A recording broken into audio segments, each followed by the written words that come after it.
So what else did I do with my time? I actually discovered Hallow app. Now, I'm Catholic, so obviously I'm talking about Lent. So I'm Catholic, and I had done a free trial of Hallow app before, but again, I was so sucked into social media. It was just one more thing that I didn't have time for.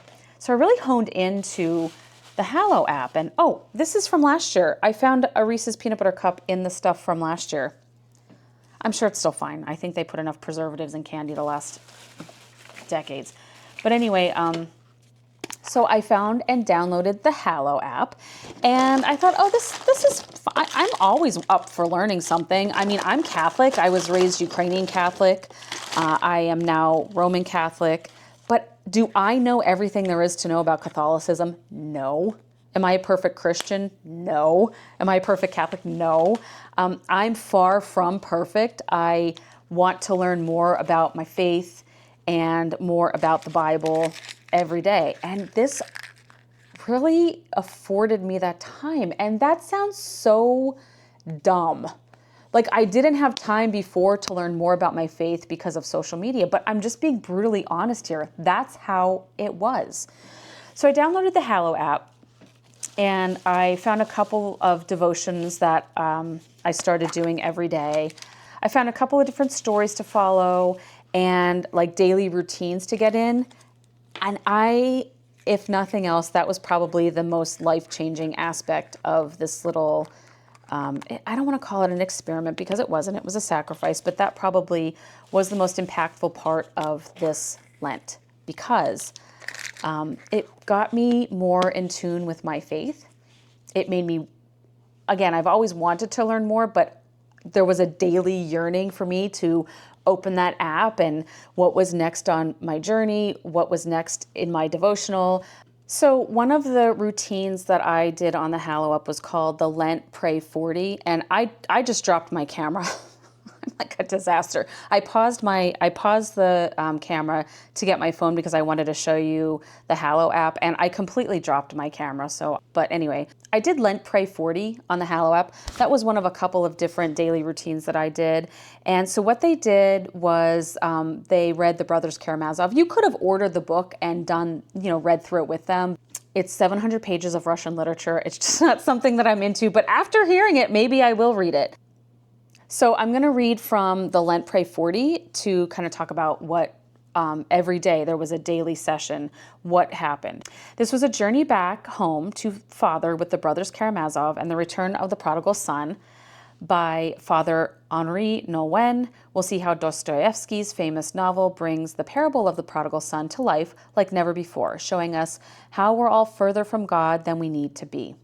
The good news is God is waiting for us, open arms, running out to meet us while we are still a long way off. So I followed that daily, and so it looks like this. I did this for every day of Lent, and it really was life-changing.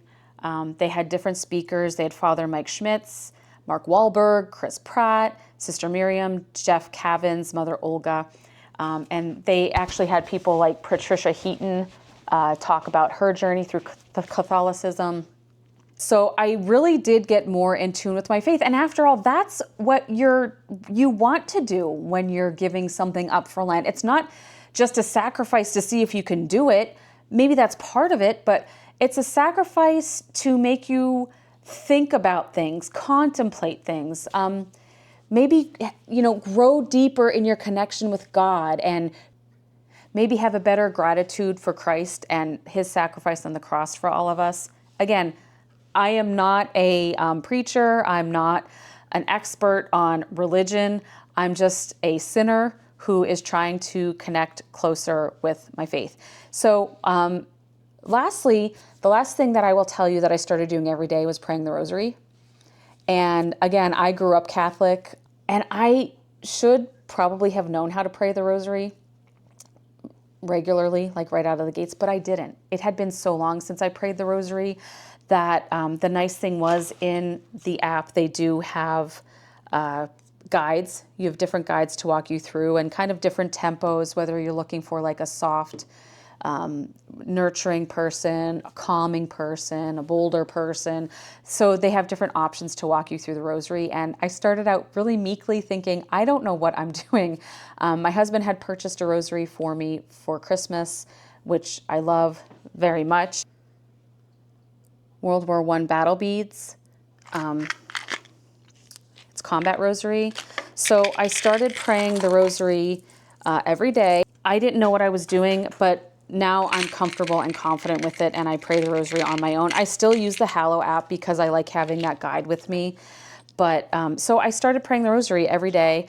And actually, I'm at the point now that I pray a morning rosary and an evening rosary. And it's amazing how calming and reflective that makes you when you're praying the rosary.